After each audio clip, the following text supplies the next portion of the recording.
She thought she was untouchable. The ruler of the cul-de-sac, the one who controlled the lawns, the fences, the driveways. She marched up to my house, pointed at the Jeep in my driveway, and told me I was breaking the law. But what she didn't know was that the Jeep wasn't mine. And when she called 911 that day, she didn't just summon the cops. She summoned something much bigger. And what happened next shook the entire neighborhood. Welcome back to HOA Scandals, where we share the wildest and most unbelievable stories from the suburbs. My name is Daniel. I'm a regular homeowner in a quiet American neighborhood. I work a simple office job, and I mostly keep to myself. But around here, keeping to yourself is almost impossible, because the HOA never sleeps. And one neighbor in particular was always watching. Her name was Karen, and she was about to learn a lesson. She would never forget Karen was always watching. Every morning when I stepped outside, I could feel her eyes on me from across the street, behind those white curtains. She stood like a guard, like the neighborhood belonged to her alone. I used to laugh about it, tell myself it was harmless, but in a place like this, nothing is harmless. Every blade of grass, every mailbox, every trash can was a battlefield. And Karen, she was the general. She walked around with that clipboard, like she was carrying the laws of the land. Her smile was tight, but her eyes never smiled. They were sharp, hungry, always looking for something to punish, and if she couldn't find it, she would invent it. At first, she came after my lawn. Too long, she said, even though I had cut it the day before. Then it was the mailbox. Too short, she said. Even though it matched every other mailbox on the street, I thought maybe she just hated me. But then I realized she hated everyone except herself. She needed control. And in a quiet neighborhood, like ours, control was power. I tried to ignore her. But one evening, that Jeep rolled into my driveway, a black Jeep, strong and heavy. It wasn't mine, but it sat there like it belonged. I didn't even question it at first. Sometimes a friend parked in front of my house, sometimes a neighbor. But the moment Karen saw it, I knew the storm was coming. She marched up my driveway like she owned it, her sandals slapped against the pavement, her voice already raised. "Move that car right now," she barked. I told her calmly. It wasn't mine. She didn't listen. She never listened. Her face turned red. She scribbled on her clipboard like she was writing a police report, and she leaned closer, her voice low and sharp. "If you don't move that thing, you're getting fined." I just stared at her. I repeated again. It wasn't my vehicle. She laughed. The kind of laugh that isn't really a laugh. "You think I care whose it is? It's in your driveway. It's your problem." She stormed off, and I thought maybe that would be the end of it, but I was wrong. The next morning, a bright yellow notice was stuck to my door. Violation, $250 fine. Threats of towing, all because of a Jeep that wasn't even mine. I felt anger, but also something else, something strange, like the story wasn't finished, like Karen had set something in motion, and I was just waiting for the explosion. I remember standing in my kitchen that morning, coffee in hand, staring at that yellow paper, and hearing footsteps outside my house. I pulled back the curtain, and there she was again, this time with two of her board members. They stood on my driveway, arms crossed, faces smug. And then, she pulled out her phone.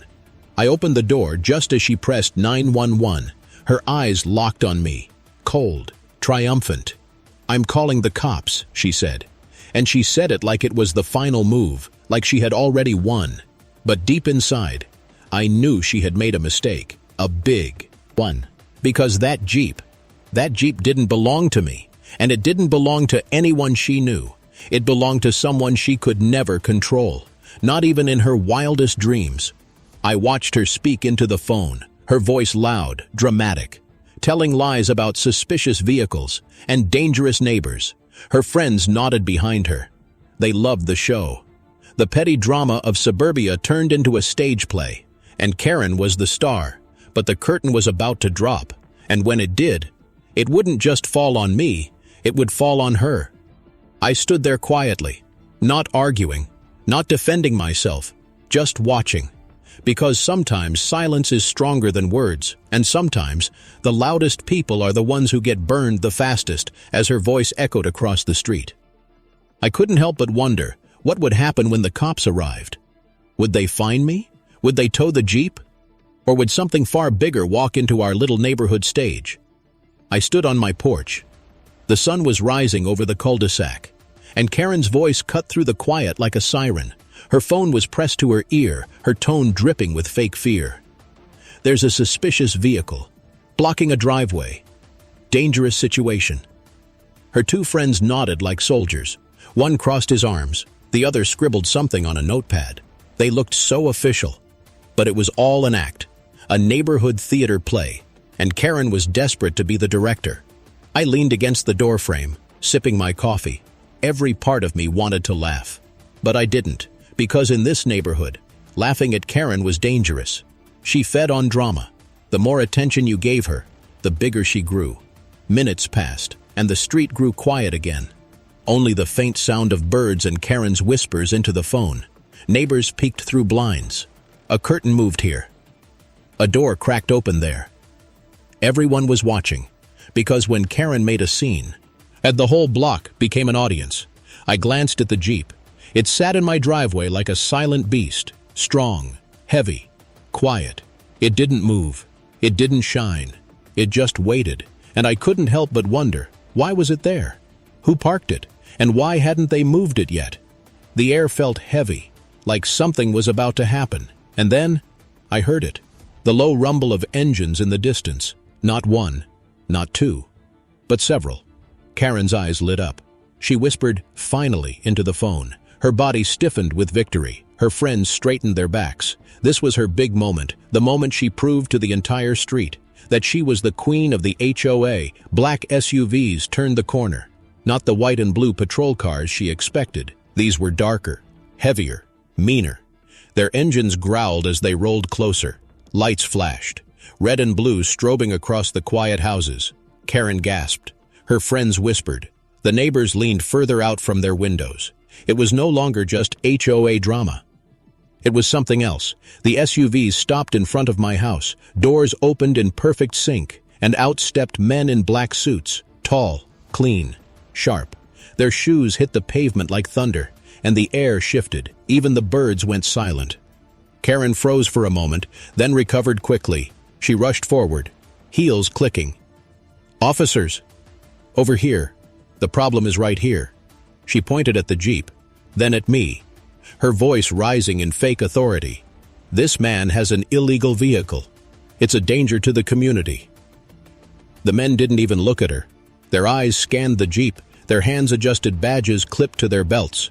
One of them spoke into a small radio, another circled the Jeep slowly, like it was prey. Karen's smile faltered. She cleared her throat. "Excuse me.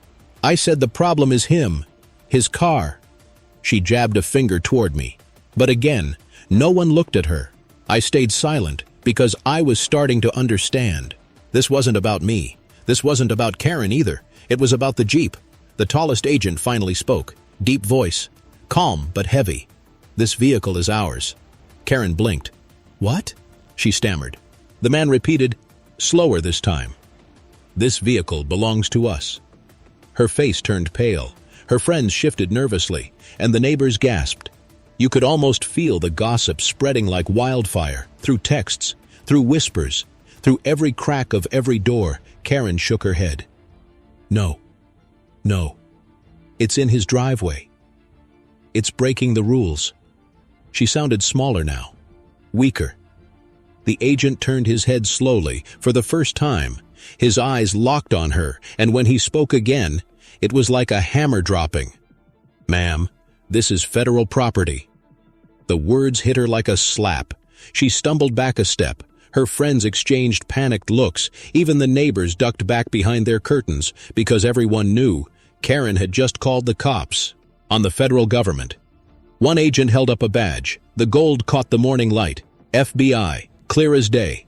Karen's mouth opened, but no words came out.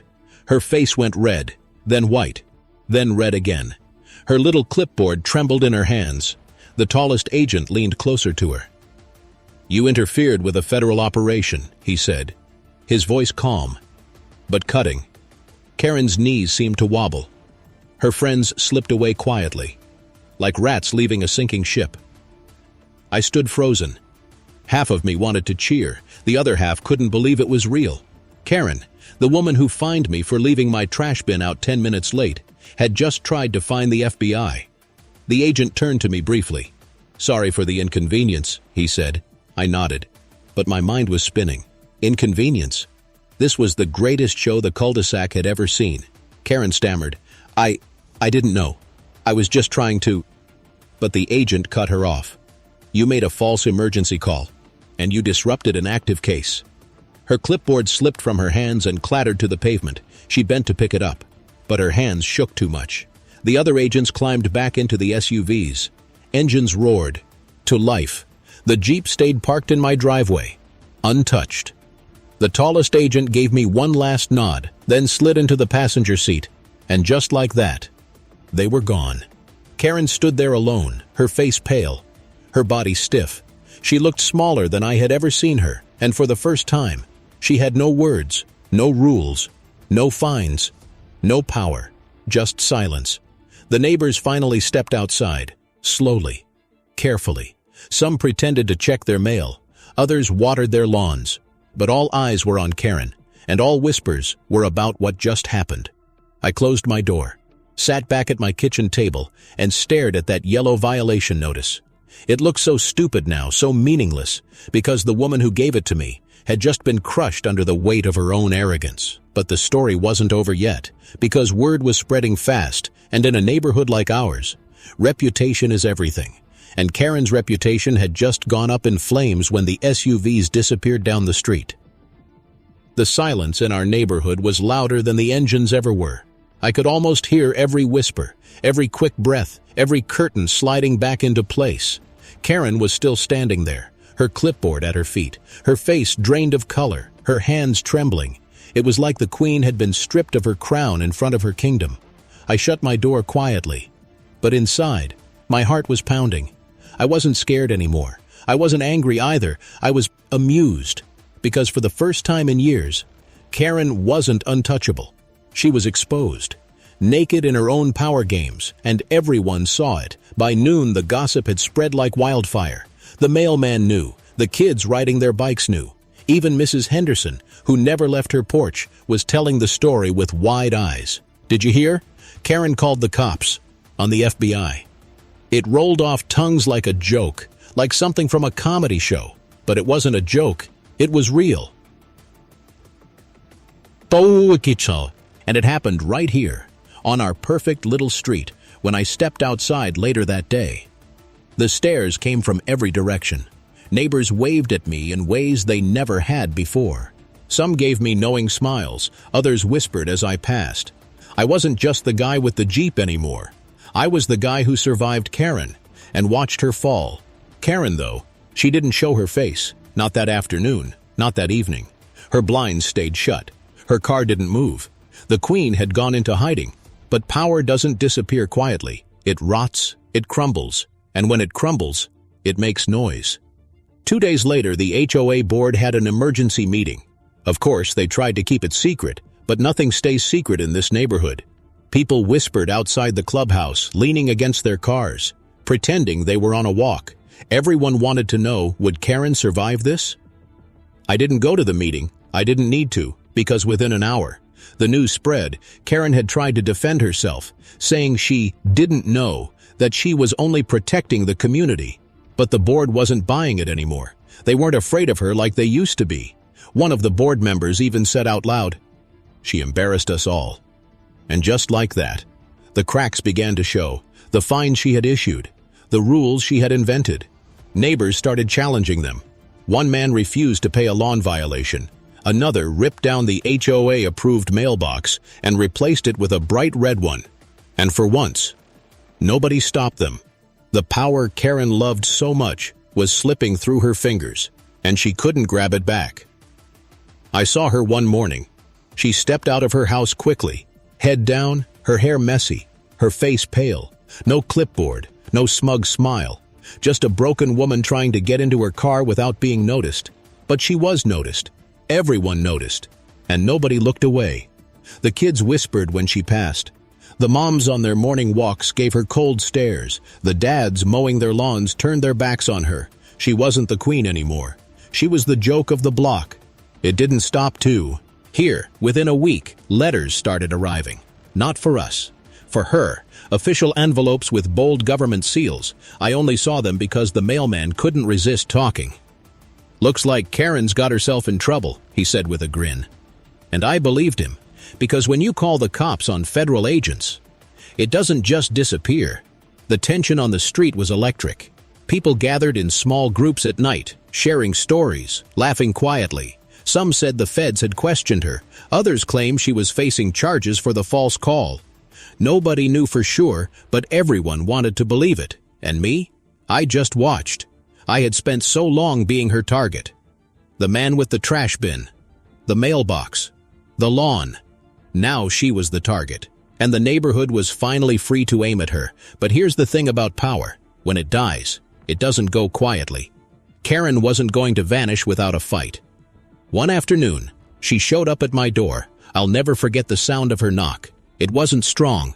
It wasn't confident. It was shaky. Desperate. I opened the door, and there she was. Her eyes were tired, her hands clenched.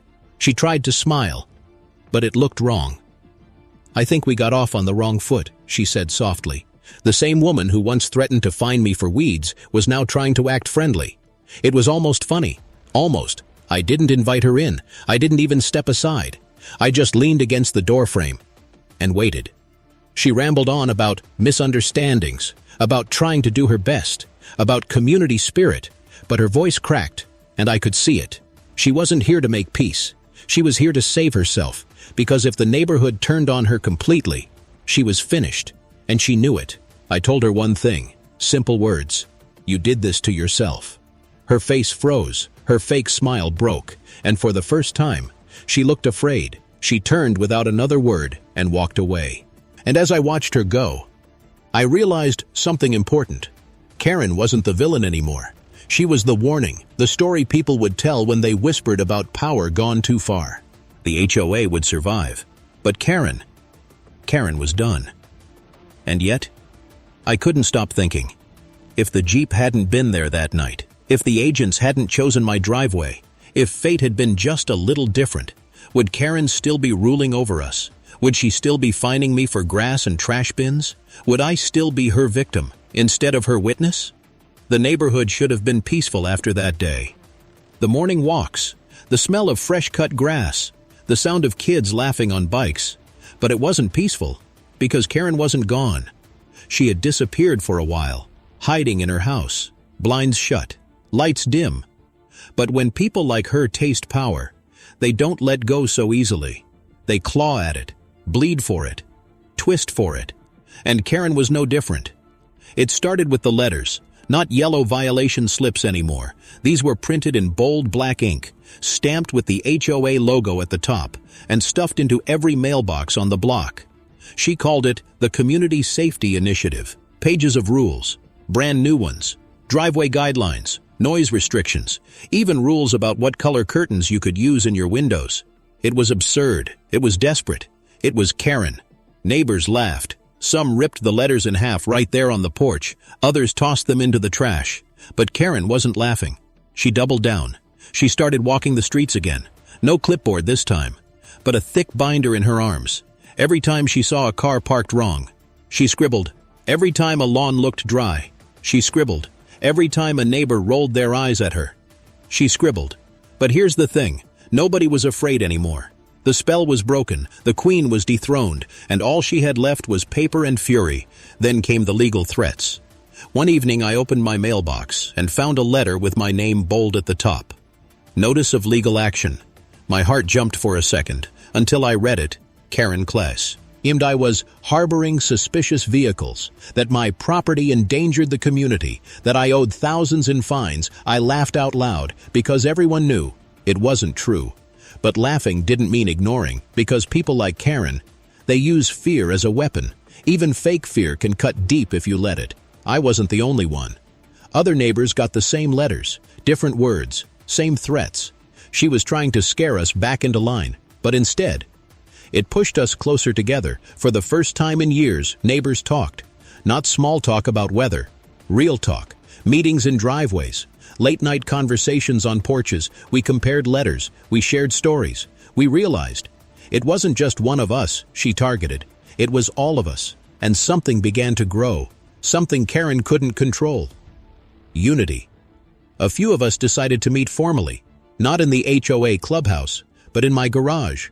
Old folding chairs, a cooler of sodas, a single hanging light bulb. It felt secret, it felt powerful, and in that garage, a plan was born.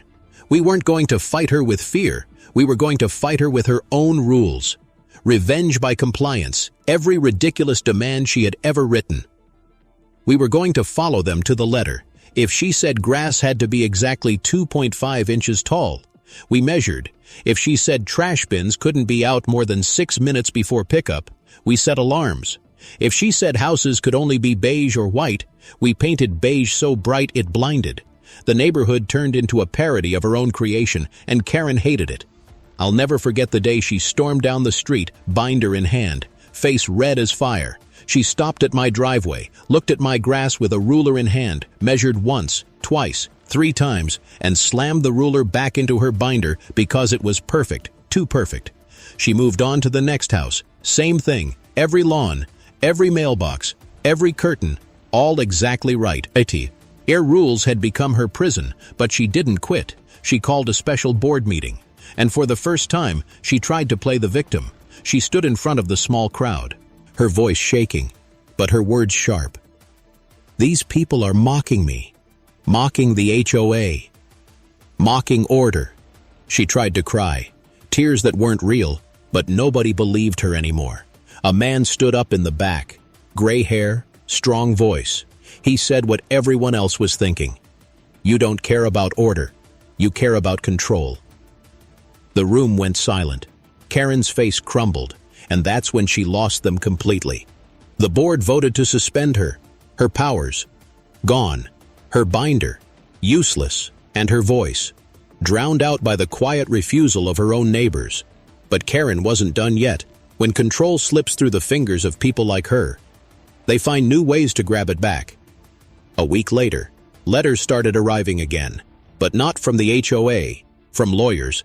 Karen had filed personal lawsuits, not against the board, not against the HOA, against us, her neighbors. She claimed harassment, defamation, even conspiracy. I held the papers in my hands, shaking my head. It was almost sad, almost funny, but it was also dangerous, because lawsuits meant money, and money was something most of us didn't want to waste. We met again in my garage, the group larger now, the fear thicker, but unity stronger. One woman spoke up, quiet but firm. She's not after justice, she's after revenge. And she was right. Karen didn't want order anymore. She wanted punishment. She wanted to make us pay for laughing at her fall. But deep inside, we knew something. Something she didn't know. The law wasn't on her side. The truth wasn't on her side. And most importantly, the neighborhood wasn't on her side. The lawsuits dragged on, but they didn't scare us. We showed up. We fought back. We shared evidence, stories, even videos of her screaming at neighbors. And slowly, case by case, Karen lost. Each defeat chipped away at her. Each dismissal broke her further. Until one day, the letters stopped. The lawsuits ended. The binder disappeared. And Karen was silent. But the queen was gone. The power broken, the board free, and the neighborhood finally peaceful. But peace doesn't erase memory. Every time I see a black SUV drive by, I remember that morning every time I mow my lawn. I remember her clipboard every time I walk past her house, now dark and quiet. I remember her eyes, cold, hungry, desperate. And I wonder, is she sitting in there still planning, still dreaming of rules and fines and punishments? Or has she finally learned that control is just an illusion? Karen's silence was almost scarier than her shouting. For years, her voice had been everywhere. Her notes on our doors, her orders at meetings, her fake sweet greetings laced with poison. But now, nothing. No letters, no fines, no binder. Just silence.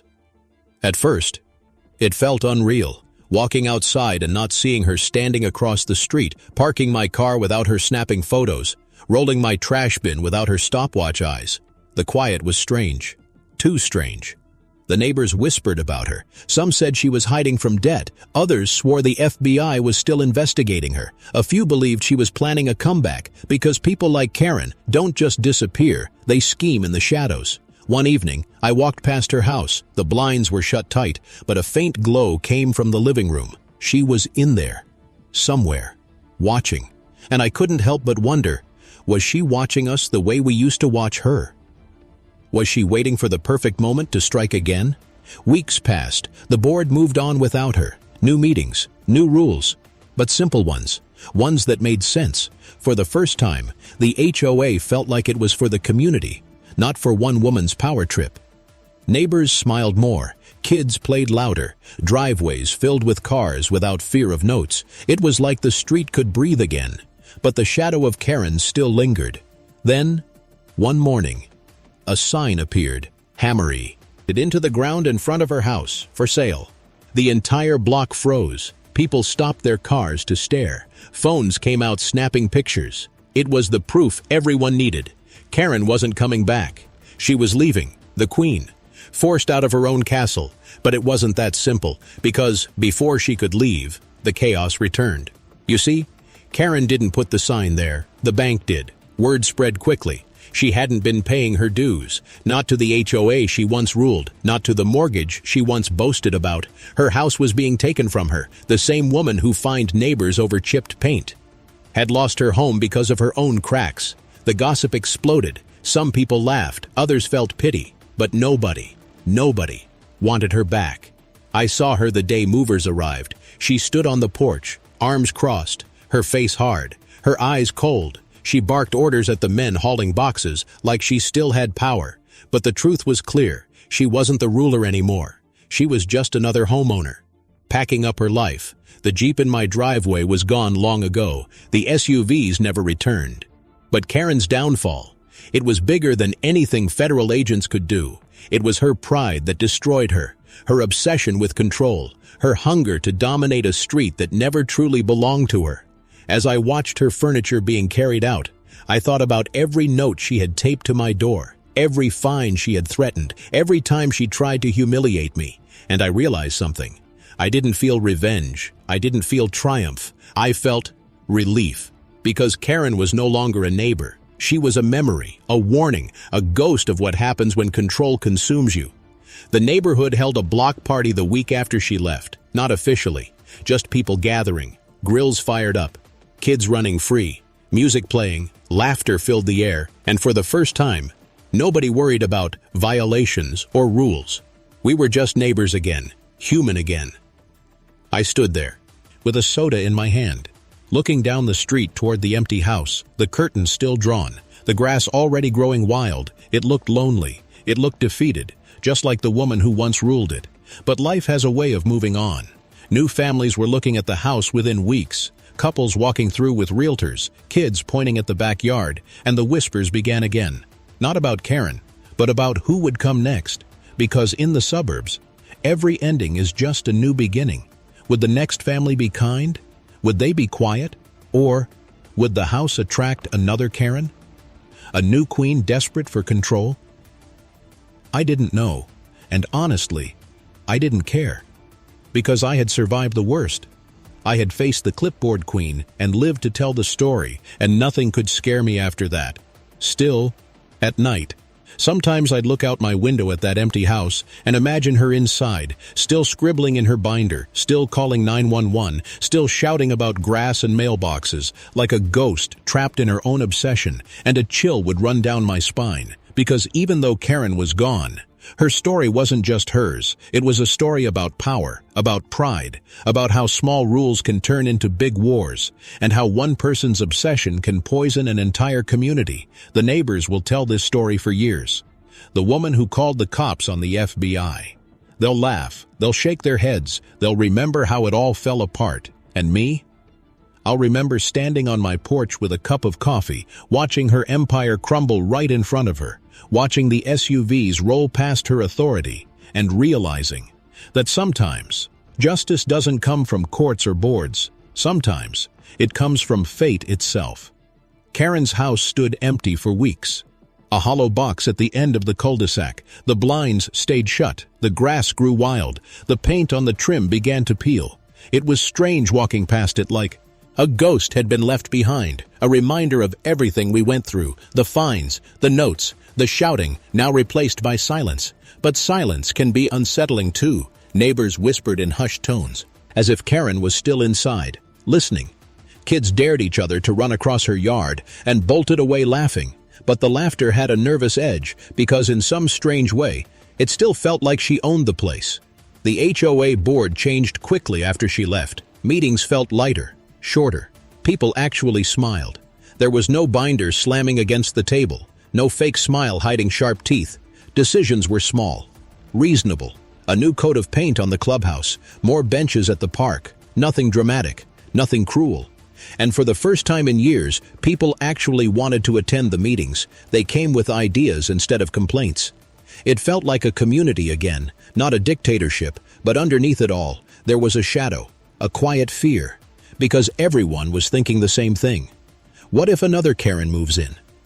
The for sale sign eventually changed to sold, and that fear grew louder. Whispers spread across the street. Who bought it? Were they strict? Were they nosy? Would they try to take Karen's crown?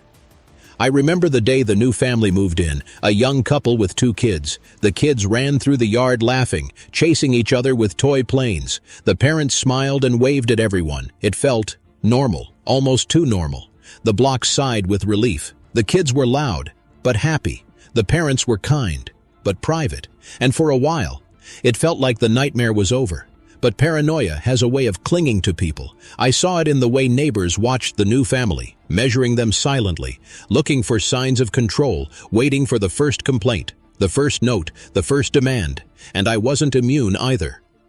One night I left my trash bin out by mistake. When I woke up the next morning and saw it still there, my heart jumped for a second. I expected a yellow paper stuck to my door, but nothing was there. Just silence, just peace. And I laughed at myself. Because even though Karen was gone, she still lived rent-free in our minds. But then, something happened that made the whispers louder again. One Saturday morning, a man in a suit knocked on my door. He wasn't a neighbor. He wasn't from the HOA. He was from the government. Badge on his belt. Serious eyes. He asked me questions about Karen. How long she had been president. How she ran the board. What kind of complaints she filed. I answered honestly, cautiously. And when I asked why, he only said this: "She's still under investigation." My stomach turned, because that meant Karen's story wasn't finished, even though she had lost everything here. Her mess reached beyond our little neighborhood, and we were part of it now. The man left quickly, but the weight of his words stayed behind, and soon, the whole block knew.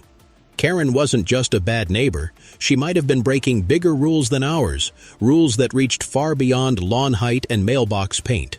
That night, the neighbors gathered again, not in fear of Karen's return, but in shock, because if the government was still after her, what had she really done? We didn't have answers, only questions. Had she been lying about more than violations? Had she used the HOA to hide something? Was her obsession with control just a mask for something darker? The silence in her empty house felt heavier than ever, like secrets were still buried inside those walls. Weeks passed. The new family settled in. They painted the front door bright blue. They hosted a cookout. They laughed loudly. It was refreshing, human. And slowly, the paranoia eased, but not completely, because late at night, when the wind blew hard against the shutters, or when a black SUV rolled slowly down the street, I could feel it again, that old weight, the shadow of Karen. And sometimes I asked myself, what if she comes back? What if she isn't done? What if she walks down this street again? Binder in hand, fake smile on her face, ready to take back the crown she lost? I didn't know. None of us knew. But one thing was certain. The neighborhood would never be the same again. Not after her. Not after the FBI. Not after the lawsuits and the humiliation. We were free now, But freedom carries scars, and Karen was our scar. Months passed. The seasons changed, leaves turned red, then brown, then fell away. Snow covered the lawns in a quiet white blanket. The neighborhood looked peaceful again. But even in the silence of winter, Karen's shadow lingered. The new family in her old house decorated for Christmas. Bright lights wrapped around the porch, a glowing reindeer on the lawn, children's laughter echoing through the street. And yet, every time I looked at that house, I still pictured Karen standing there, clipboard in hand, eyes cold as glass. It felt like her ghost was stitched into the wood, into the shutters, into the cracked driveway she once obsessed over. The neighbors had moved on. They smiled more. They waved more. The block parties grew bigger, and people said things like, "Things are better now. She's gone. We're free." But freedom doesn't erase scars. We all still remembered the fines, the shouting, the humiliation, and of course, the day she called the cops on the FBI. One evening, as I shoveled snow from my driveway, a black sedan rolled slowly down the street. It wasn't the FBI this time. It was quieter, smaller. The driver pulled into Karen's old house, and out stepped a man in a heavy coat, a government agent maybe, or maybe just a messenger. He carried a thin envelope, knocked on the new family's door, and handed it over. I couldn't hear the words exchanged, but I saw the look on their faces. Surprised, then confused. They glanced toward me, then toward the neighbors, and then shut the door quickly. Whispers spread again. The government was still chasing Karen, but she was nowhere to be found. Some said she had moved to another state. Others swore she was hiding under a different name. One rumor claimed she had been arrested quietly, another that she had fled the country. Nobody knew the truth, but everyone wanted to believe the worst. And yet, despite the rumors, the fear started to fade, because life has a way of filling empty spaces. Kids grew taller, lawns grew greener, neighbors laughed louder. The HOA became boring again, meetings were short, rules were few.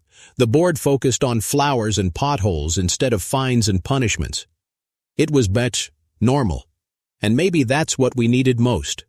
Still, sometimes at night, I'd hear a sound on the street, the crunch of footsteps, the faint slam of a car door, and my heart would race. For a moment I'd think, she's back. But when I looked out the window, it was always nothing. Just the wind, just a shadow. The final piece of the puzzle came in spring, when I received a letter in the mail. It wasn't from the HOA, it wasn't from a lawyer, it was from the government. A single page, cold, formal, distant. It said Karen was facing federal charges, fraud, false reports, obstruction. Her trial would be held out of state, and witnesses might be called. I sat there at my kitchen table, letter trembling in my hands. A part of me wanted to laugh. A part of me wanted to cheer. But mostly, I just felt tired, because Karen wasn't just a bad neighbor. She was a storm that had swept through our street and left everything broken in its path. The letter ended with one sentence that still echoes in my head. She is unlikely to return. I folded it up slowly, placed it in a drawer, and closed it tight, because no matter what happened to her, the important part was this. Our neighborhood was free. That summer, we held the biggest block party we had ever seen. Music playing. Das Gris Bois. Smoking, kids running in sprinklers, neighbors laughing with mouths wide open, no fear, no fines, no clipboard queens. And as I stood there with a drink in my hand, looking around at the faces of people who had survived this story with me, I realized something important. Karen thought she had power. She thought she controlled us. But in the end, she didn't, because the neighborhood outlived her, and always would. The house she once ruled was now filled with laughter. The streets she once patrolled were now free, and the people she once silenced were louder than ever. She was gone, her rules gone, her empire gone. But her story, that would live forever, because in the suburbs, stories spread faster than grass grows. And the story of Karen, the woman who called the cops on the FBI, the queen who lost her crown, would be told again and again, at barbecues, at playgrounds, on late-night walks. It would echo through the neighborhood for years, not as a warning of fear, but as a tale of justice, of irony, of how pride always falls. And maybe, just maybe, it was also a reminder that behind every perfect lawn and smiling face, there's always another story waiting, another secret, Another neighbor hiding behind the blinds. Because the suburbs aren't perfect, they're just quiet stages for loud dramas, and Karen was proof of that. So tell me this. Do you think neighborhoods like mine ever truly get rid of their Karens? Or do you think another one is always waiting, just one moving truck away?